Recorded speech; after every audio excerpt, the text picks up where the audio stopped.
আমাদের খেয়াল রাখতে হবে আল্লাহ সুবহানাহু ওয়া তাআলা হচ্ছে ন্যায় বিচারক।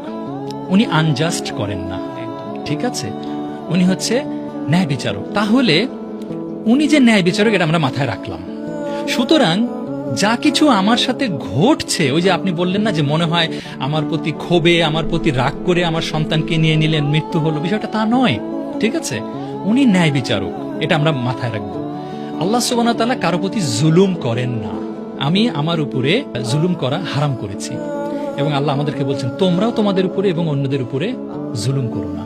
আল্লাহ সুবহানাহু ওয়া তাআলা আরো বলছেন যে তিনি মানে যাররা পরিমাণ জুলুমও কারো প্রতি করেন না, বরং ওই আয়াতে আল্লাহ বলছেন বরং যে ভালো কাজ করে তার রিওয়ার্ড আমি দ্বিগুণ করে দিই, ঠিক আছে? আচ্ছা, তাহলে আমরা মনে রাখলাম যে আল্লাহ সুবহানাহু ওয়া তাআলা জুলুম করেন না, এটা আমাদের সর্বক্ষণ আমরা মনে রাখবো। তাহলে যা ঘটনাই আমার সাথে ঘটছে, এটা আল্লাহ সুবহানাহু ওয়া তাআলা আমার প্রতি জুলুম করছেন না।